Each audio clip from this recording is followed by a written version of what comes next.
Recently in the news there was a story about George Osborne and how he had got married again. And in the particular article that I had read, they spoke about how George Osborne was in charge of austerity measures. Austerity measures are largely done by the Conservative Party, it isn't necessarily limited to them, and the point of them is to cut taxes on the rich and to cut services on the public.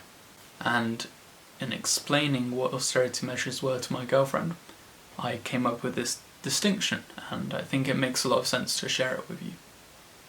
I'd be interested to hear what your perspective is, if you're right-leaning or left-leaning on this, and see if I make a good explanation of how you feel or what you think about it as well, so rather than the comments as well. There are various views which divide the left and right, and I don't think the left and right is such a simple divide.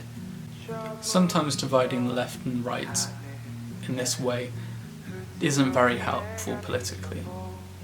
There are many different viewpoints in politics, and they can't just simply be boiled down into these capitalism versus socialism, tradition versus progress. Though I do think it is fair to say that they have some power. I think one of the things that does determine a left-right distinction, which I hope to show in this video, is upon the question of who determines wealth and who produces it more so. I think a helpful case study for us will be Itaewon Class.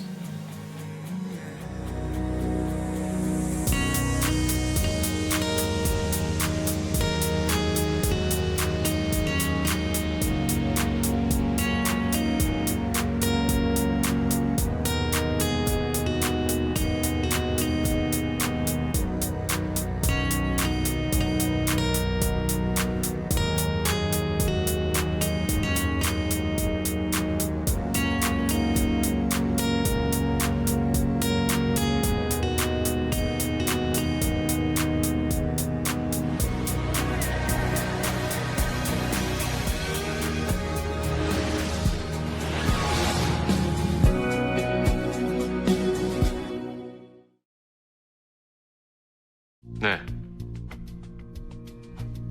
보자.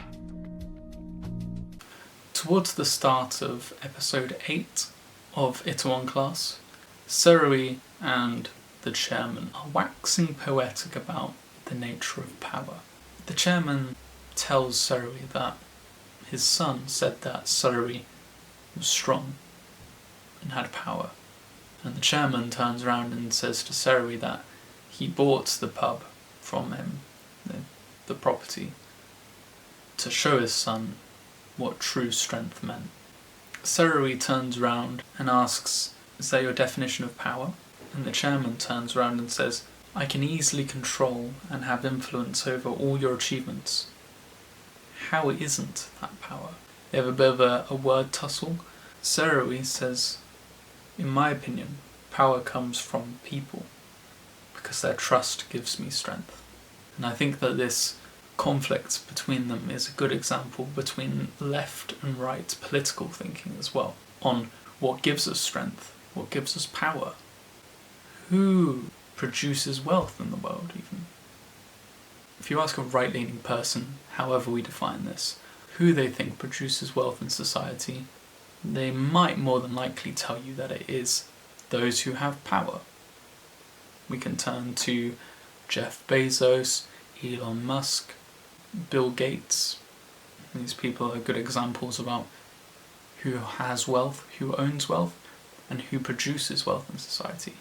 If you ask a left-wing person, they will likely say that it is the people who work for that person. And I think that this is a distinction which is one of the characteristics or one of the symptoms of people's political ideologies. In generalised terms, the Conservative Party, who George Osborne worked for, typically cut taxes on the rich and will typically cut funding for the poor. This is done not necessarily because they're evil, though it's certainly understandable by some people if that is the case. It's done rather because the people who make the wealth are the rich. The people who are in positions of power have got there mostly virtuously, and they produce wealth for everyone else. The perfect example of this is Surrey. He comes from a moderately wealthy family, but through his own virtue and hard work and discipline, and his resilience to give up on his own dreams and goals, he is able to become very wealthy. And in doing so, he's able to employ many people. The right-leaning viewpoint comes from thinking that the world is quite just, that there might be even people that corrupt it and erode it, but overall the whole system and how everything is organised is fairly just. People get what they deserve. If people don't, it's due to a slight corruption in individuals. I'd like to also point out that the right-wing position doesn't necessarily say that previous structures or the existing structure of society is the best one. In fact, the whole point of politics is to change the way the world works, whether that be through state structures or economic structures or our cultural structures and our cultural values. What I will say, however, is that the right-leaning perspective typically tries to make a virtue out of necessities.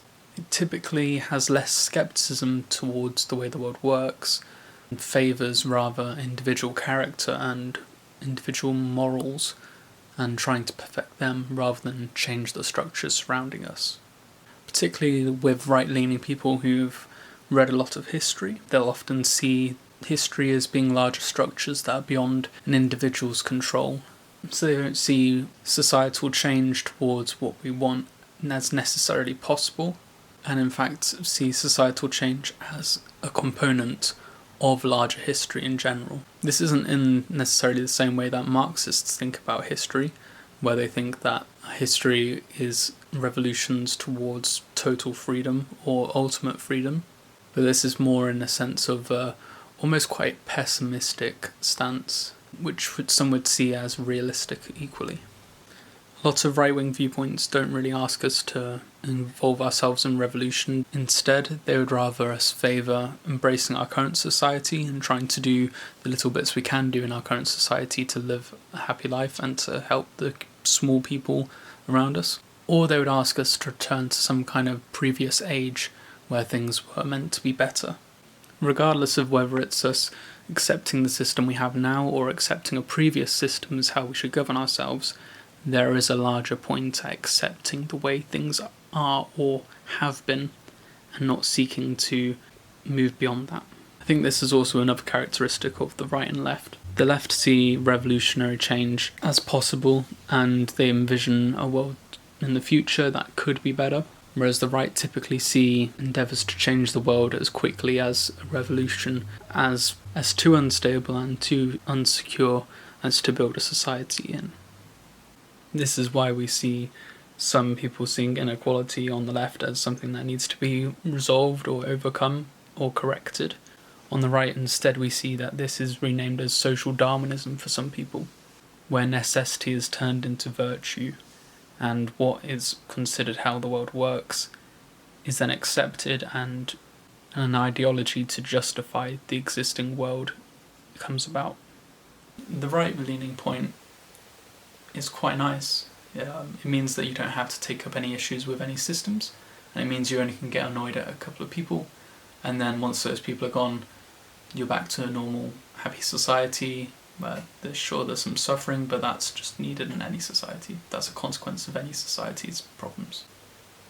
For the right-leaning viewpoint, Surrey got what he deserved. He worked hard, and he was able to make a lot of wealth, and in doing so, he was able to give other people wealth. He was able to employ other people. Whereas they might have just stayed at home, not doing anything with their life, potentially. He was able to get out there, and he was able to make jobs and income for many people. And this is the line of the right wing. It's that if you work hard, and if you gain wealth, then you most likely deserve that wealth. And cutting taxes on you is not going to help you, it's not going to help your economy because the people who produce the wealth and who have the visions and who have the entrepreneurship to make that possible and to make the wealth a reality are the ones that are the rich. They're rich because of what they've done. Their character is what produces their actions, which then produces their wealth. And so in the right wing, there's a heavy emphasis on your character and the type of person you show up as, your type of mindset, your attitude.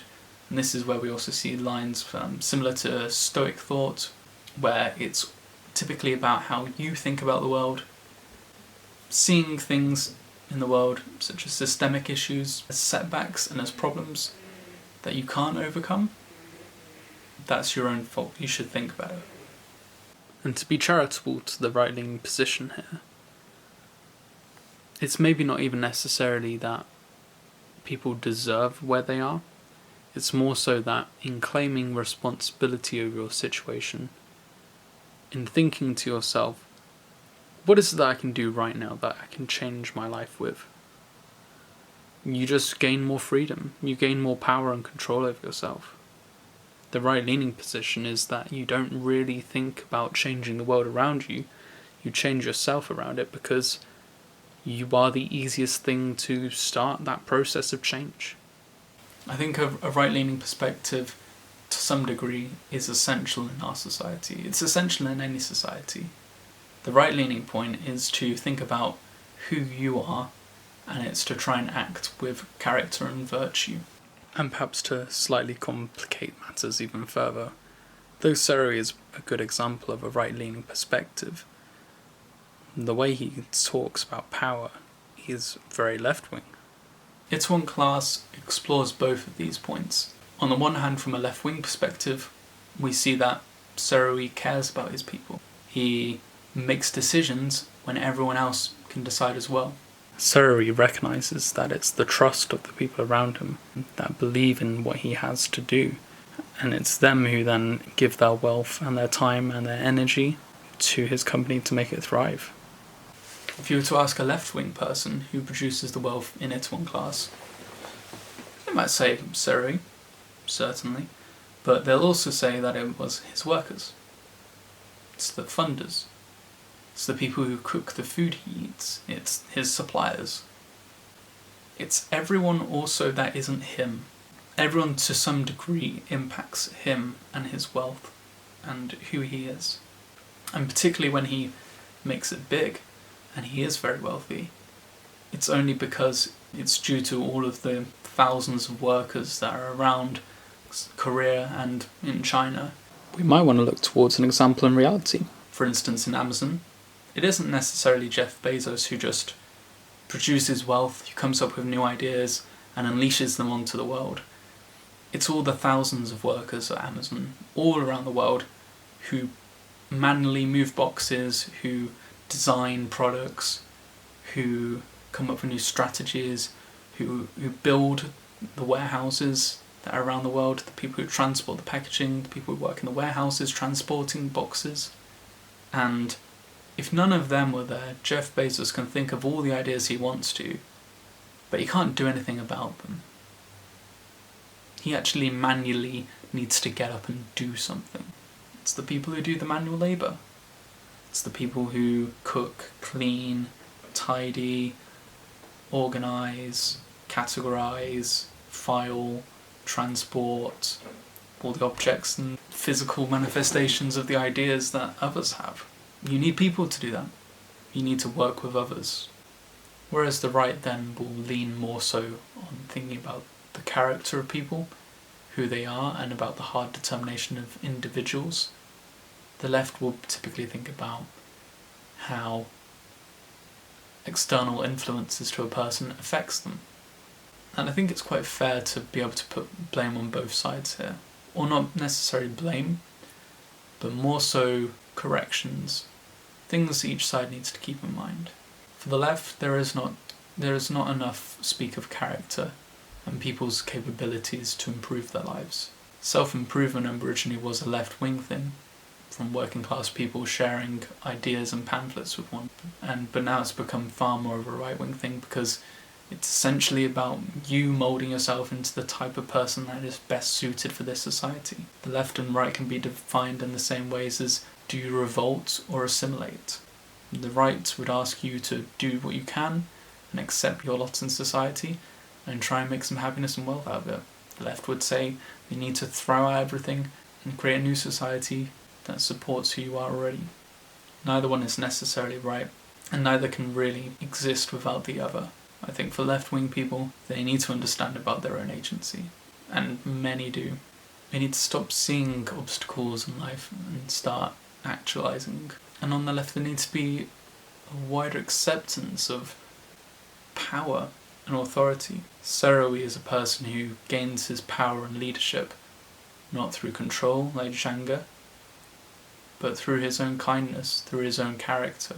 If Dambam was a worker co-op, if Itaewon Class was a worker co-op, he would have probably been voted in as the chairman or as the leader or CEO because of his virtue.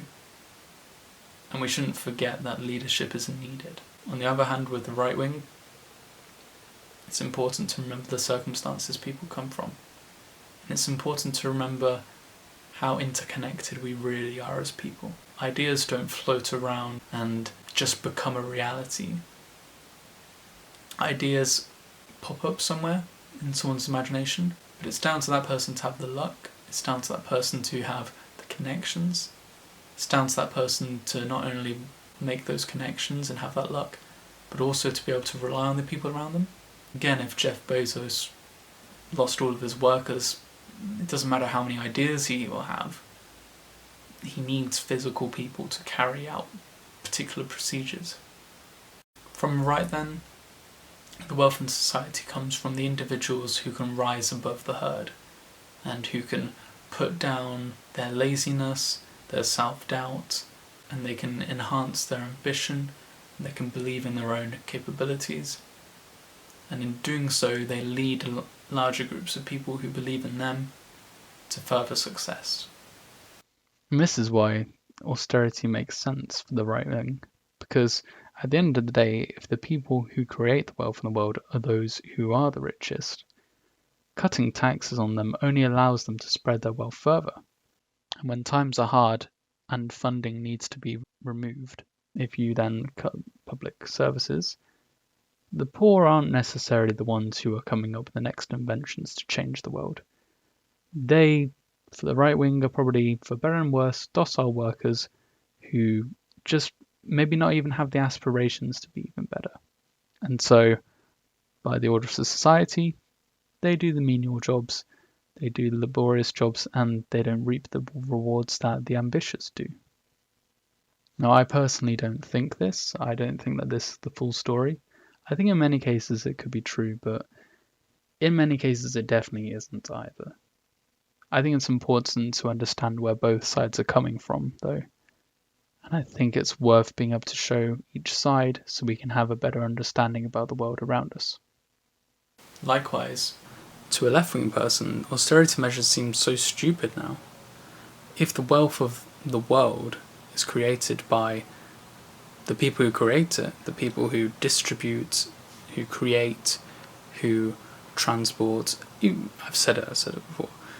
But if all of the wealth does come by these people, and the majority of them are poor, austerity measures are about cutting services to the public, and the poorest of the world use public services. It's then suicidal and idiotic to cut the services to the people who create everything that we have. And if you are someone who is at the bottom of society, it can be pretty annoying knowing that you are creating the wealth of the world and yet you're not getting anything for it. If anything, you're getting fucked over. Now, I hope that this comes across as though I'm not assuming anything. I've made large generalizations about all of this, but there are huge amounts of people in right-leaning spaces that want to think about what influences people in society. And there's plenty of people on the left that think about how we can act in our own individual agency to change the world. It isn't as simple as to say that the right only focuses on assimilating individuals into their given culture. And it isn't as simple as to say that all left-wing people want to just change the world so it fits how we are right now. Both are incredibly hard and complicated positions to hold, and they are incredibly nuanced. People develop their own ideas about how the world works throughout their lifetimes. It isn't as simple as waking up one day and just thinking a certain way. But I do hope these broad strokes does help express these particular positions and where each side focuses more so, and where each side thinks that power can be gained as well. So ultimately I hope that gives you a good idea about the ways that I think the left and right are slightly different from one another. Of course it isn't as simple as that, there's many different overlaps, and it's just one dynamic to it all. I also want to expand more on what I mean by leadership, and how the left needs to embrace that more, as it's far more technical than I make it out to be, but I'll explain that in another video. Anyway, I'll see you in a bit. Bye.